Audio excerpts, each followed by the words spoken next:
का स्वागत है मुस्लिम एक्सप्रेस में। आपकी आवाज़ आपकी ताकत। आज हम जिस शख्सियत के बारे में बात करेंगे उनके बारे में फॉरेन लिटरेचर में आमतौर पे आता है कि the slave who become a sultan, यानी कि एक ग़ुलाम जो आगे चल के बादशाह सुल्तान बना। आज हम ऐसी शख्सियत के बारे में बात करेंगे जो कि इंजीनियरिंग का एक नायाब नमूना जिन्होंने सारी दुनिया के सामने पेश किया है। उस शख्सियत के बारे में आपको थोड़ा सा तो अंदाज़ा हो ही गया होगा। जी हाँ, मैं बात कर रहा हूँ मलिक अंबर साहब की। मलिक अंबर साहब जिन्होंने आज का औरंगाबाद उस दौर का खड़की जिन्होंने बसाया था, वही मलिक अंबर साहब है जिन्होंने नहर अंबरी का ईजाद किया है। और बहुत सारी बातें जो मैं आपसे शेयर करूंगा, लेकिन आज हम आए हैं खुल्दाबाद में, जहाँ पे मलिक अंबर साहब की मज़ार है, जहाँ से मलिक अंबर साहब का कारवां शुरू हुआ और जहाँ ख़त्म भी यही हुआ है। आइए मैं आपको दिखाता हूँ कि उनकी मज़ार खुल्दाबाद में कहाँ पे है। आप मेरे पीछे देख रहे हैं कि ये जो स्ट्रक्चर खड़ा हुआ है, इसी स्ट्रक्चर के अंदर मलिक अंबर साहब की मज़ार है। जिस चीज़ के लिए कहा जाता है कि मलिक अंबर साहब जो है बिल्डर ऑफ औरंगाबाद, यानी जो आर्किटेक्ट का जो वो काम करते थे वो अपने आप में एक बेमिसाल काम करते थे। तो ये भी एक जो महल बनाया है या जो उनके मज़ार के जहाँ उनकी मज़ार है ये उन्होंने ही बनाया है, ये उनका ही किया हुआ डिज़ाइन है सारा। इसी तरीके से मलिक अंबर साहब ने औरंगाबाद के लिए नहर अंबरी का इंतज़ाम किया था। नहर अंबरी बनवाई थी जिसके थ्रू औरंगाबाद वासी जो है पानी पिया करते थे। उस टाइम ये औरंगाबाद खड़की हुआ करता था, जो बाद में आगे चल के जब मुग़लों का राज आया उस वक़्त उन्होंने उसके बाद उसका नाम फ़तेहनगर हुआ और फ़तेहनगर से नाम चेंज होते होते आज औरंगाबाद पे जाके ये नाम टिका है। औरंगज़ेब रहमतुल्लाह अलैह पे इसका नाम औरंगाबाद रखा गया है।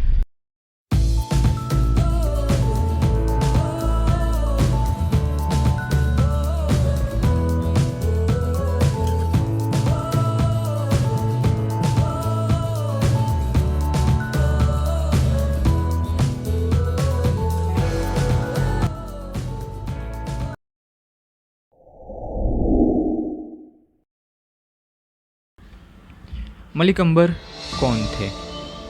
एक ऐसा गुलाम जो अपनी राजनीतिक बुद्धिमत्ता से शक्तिशाली वजीर बना। उन्हें भारतीय इतिहास में मुग़ल सेना का सबसे बड़ा विरोधी माना जाता है।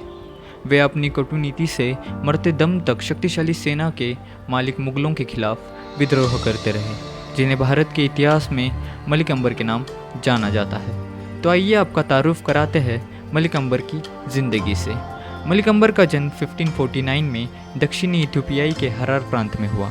इनका ताल्लुक एक गरीब हबशी परिवार से था। इनके बचपन का नाम चापू था। कहा जाता है कि इनके माता पिता ने आर्थिक तंगी की वजह से अंबर को एक दास के रूप में बेच दिया। वहीं कुछ मानते हैं कि अरबों या इथियोपियाई द्वारा इनको अपहरण करके कैदियों के साथ रखा गया, वहाँ से इन्हें बाजार में बेच दिया गया था। बहरहाल वजह जो भी रही हो, मगर अंबर का बचपन एक दास के रूप में गुजरा था। गुलाम के तौर पर इनको हरार से पहले यमन लाया गया। यहाँ से उन्हें बगदाद के काजी हुसैन के पास भेज दिया गया। हुसैन ने इस गुलाम बच्चे की काबिलियत को अच्छी तरह परखा। उन्होंने अंबर को वित्त और प्रशासन में शिक्षित किया। हुसैन ने बाद में इनसे खुश होकर इनका नाम अंबर रखा। अब एक हबशी गुलाम बच्चे को अंबर के नाम से पुकारा जाने लगा था, जो उसकी अक्लमंदी की वजह से ही मुमकिन हो पाया था। आगे जब हुसैन की मौत हुई तब इनको एक गुलाम व्यापारी को बेच दिया गया, जिसने इन्हें अहमदनगर के राजा चंगिस खान के सुपुर्द भारत भेज दिया था। यह 16वीं शताब्दी का वही दौर था जब भारत के दक्कन क्षेत्र में काफ़ी बहुसांस्कृतिक और विविधताएं थी।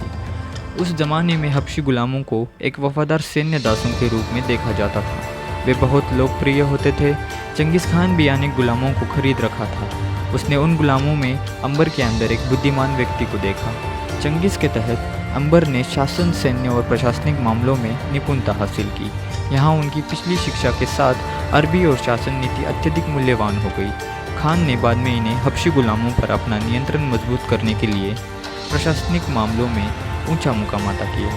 आगे चलकर मलिक अंबर अहमदनगर के निज़ाम के प्रधानमंत्री और सेनापति थे। उन्होंने चिकलठाना की लड़ाई में मुग़लों को हराया था। मलिक अंबर को यह जगह काफ़ी पसंद थी। उन्होंने यहाँ खड़की गांव को विकसित करने का फैसला किया और इस पर औरंगाबाद शहर की पहली नींव पड़ी। मलिक अंबर ने यहाँ सड़कें, पुल, जलापूर्ति के लिए नहरें बनवाई। उन्होंने नौखंडा जैसे महल भी बनवाए। उन्होंने पुर्तगालियों के लिए एक गिरजाघर भी बनवाया। 1601 से 1626 तक मलिक अंबर ने अपनी प्रतिभा, अदम्य साहस, कार्यकुशलता और सैन्य चातुर्य का परिचय दिया। भारतीय इतिहास में ऐसा बिरला ही उदाहरण मिलेगा जब किसी उजड़े हुए राज्य को एक साधारण श्रेणी के व्यक्ति ने नवजीवन प्रदान किया हो। मलिक अंबर की प्रतिभा बहुमुखी थी। वह सुयोग्य सेनापति तो था ही, इसके साथ साथ कुशल, नीतिज्ञ और चतुर शासक भी था।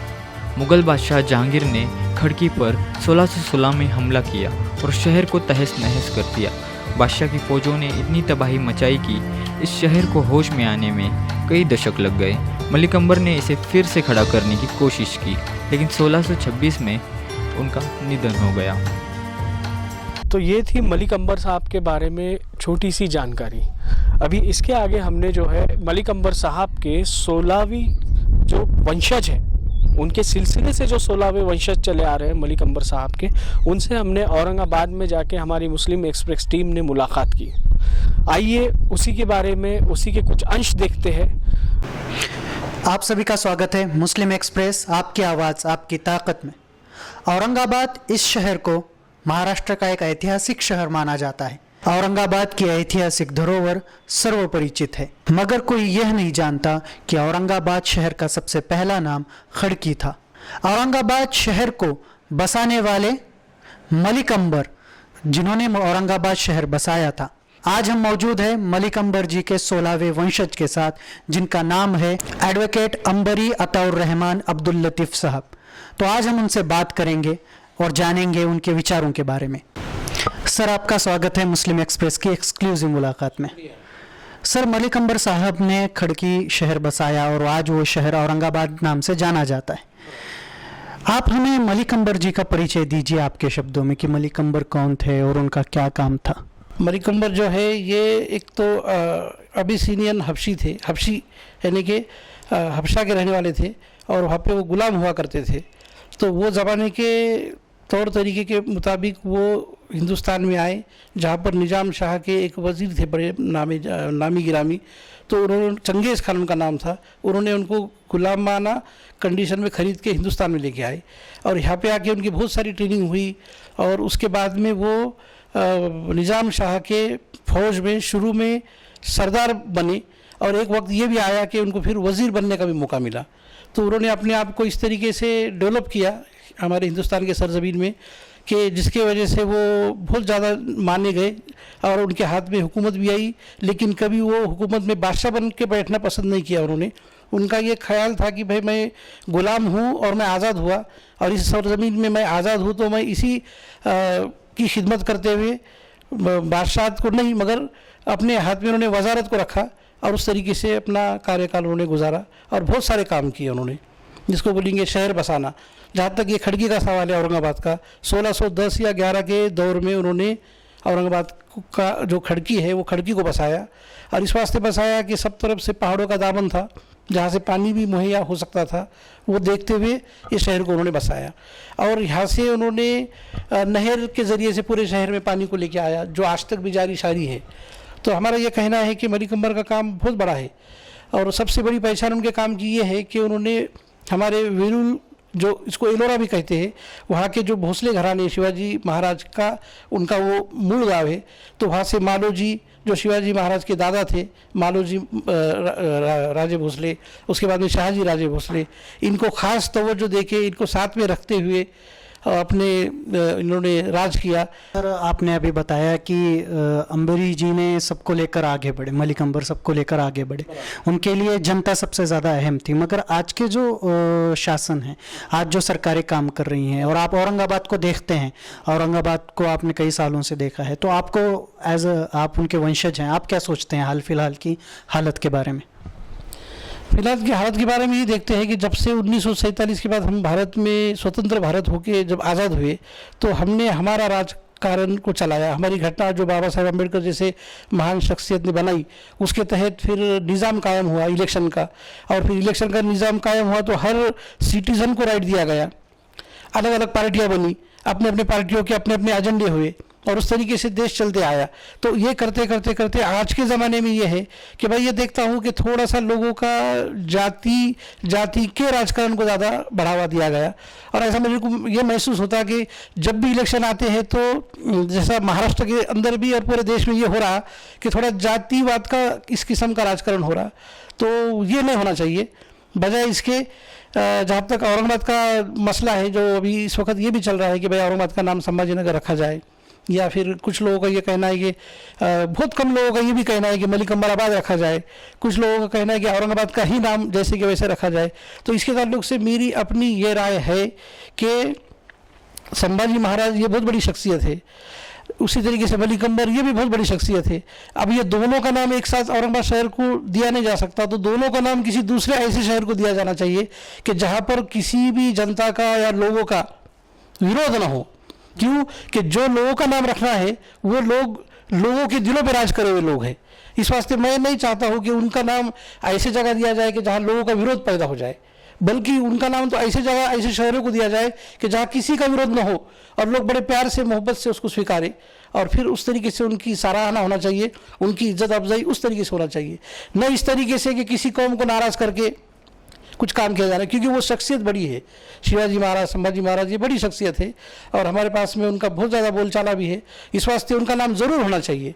लेकिन एक मेरे को पर्सनल मेरा ये ओपिनियन है कि किसी का नाम को कम करके उनका नाम लगाने से वो समाज के लोगों में बुराई आने के बजाय उनको अपने अपनी हैसियत के हिसाब से दर्जा देना चाहिए।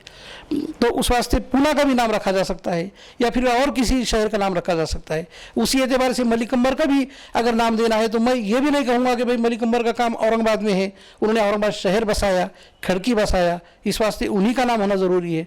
मैं ये भी नहीं कहना चाह रहा। सर मेरा आखिरी सवाल आपको ये है कि आप उस शख्स के वंशज हैं जिन्होंने इस शहर को बसाया, मगर आज इसी शहर के नाम को लेकर राजनीति की जा रही और इस राजनीति के चलते दो समाजों में नफरत भी पैदा की जा रही है।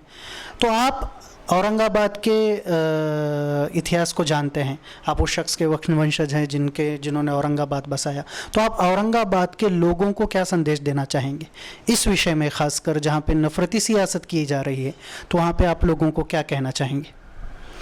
मैं तो लोगों को ये कहना चाहूँगा कि ये जो जिस तरीके से नफ़रत फैलाई जा सकती है, ऐसा समझ के जो नफ़रत फैलाई जा रही है कि भाई इसका नाम को अगर बदल दिया जाए या औरंगाबाद का नाम संभाजी नगर रख दिया जाए, तो इस तरह से बहुत सारे लोग इकट्ठा हो गए जो किसी राजकारण से प्रेरित है। और मैं ये भी कहूँगा कि 80% या 90% हमारी जो औरंगाबाद की जनता है ये समझदार भी है और किसी के बहकाव में आने जैसी है नहीं। और मेरा ये भी कहना नहीं है कि इसका नाम संभाजी नगर नहीं रखा जाए या औरंगाबाद का नाम बदला जाए या उसके जगह पे मलिक अंबर का नाम रखा जाए, मैं ये भी नहीं कहना चाहूँगा। मैं सिर्फ इतना ही कहना चाहूँगा कि भाई किधर भी अगर ऐसा बड़े हस्ती का अगर नाम रखने का है, खुसूसन संभाजी नगर या संभाजी राजे के नाम पे जो हमको नाम रखने का है, वो ऐसा शहर हो कि किसी का वहाँ पे विरोध ना हो। क्योंकि ये बड़े बड़े लोग हैं, ये शिवाजी महाराज, शाहजी महाराज, संभाजी महाराज, मलिक अंबर, ये बड़े लोग हैं अपने आप में। तो वो बड़ी हस्ती की हमको इज्जत रखने के खातिर कम से कम ऐसे जगह पे उनका नाम देना चाहिए, ऐसे शहर में देना चाहिए कि जहाँ पर लोग सबके सब उनकी इज्जत करें, क्योंकि वो इज्जतदार लोग हैं। हिंदू भी उनकी इज्जत करें, हिंदू भी इज्जत करते, मुसलमान भी इज्जत करते, सिख, बम्बन, अल्पसंख्यक, बहुसंख्यक, हर तुम देखेंगे तो हर पार्टी उनकी इज्जत करती, चाहे किसी भी कौम की पार्टी हो, किसी भी समाज की पार्टी हो। जैसा MIM जैसा जिसको बोलेंगे कि भाई मुसलमानों की पार्टी है, ऐसा लोगों ने कहा, लेकिन मैंने देखता हूँ कि MIM का सिर्फ लिमिटेड एजेंडा हो सकता है करके, जबकि मैं किसी भी किस्म के राजकारण में इंटरेस्ट पर्सनली नहीं रखता हूँ, ना मुझको किसी किस्म का उसमें इंटरेस्ट है। लेकिन मैं देखना ये चाहता हूँ कि हिंदुस्तान में अगर किसी पार्टी को रूलिंग करना है, राजकारण करना है, तो उसको सर्वधर्म संभाव जिसको बोलते हैं, सब समाज को, सब जात को एक साथ लेके चलना शर्त है। तो ऐसे में इस तरीके की बातें होने के बजाय अगर हम यकीनी तौर पे सही मायनों में अगर उनकी इज्जत करते हैं, तो ऐसे जगह पर नाम रखा जाए कि जहाँ विरोध न हो, हर आदमी उठ के बोले नहीं नहीं होना चाहिए। मेरा मंशा है, मैं ये चाहता हूँ सर। तो यह थे हमारे साथ मलिक अंबर के वंशज एडवोकेट अंबरी अताउर रहमान अब्दुल लतीफ़ सर। इन्होंने आज हमसे खुल के बात की और औरंगाबाद का नाम संभाजी नगर रखा जाए या औरंगाबाद रखा जाए, इस पर उन्होंने बेहतरीन नुस्खा भी बताया कि नफरती सियासत से दरकिनार कुछ ऐसे शहरों को इन महापुरुषों का नाम दिया जाए जहां पर किसी का विरोध इन महापुरुषों को ना हो। यह देश, यह महाराष्ट्र मोहब्बत की नीति जानता है और मोहब्बत की नीति कायम रखा जाए, ये उन्होंने अपने अल्फाजों में कहा। ऐसी ही मारूफ बड़ी शख्सियतों से मिलने के लिए आप देखते रहिए आपका मुस्लिम एक्सप्रेस, आपकी आवाज़ आपकी ताकत। मुस्लिम एक्सप्रेस, आपकी आवाज़ आपकी ताकत।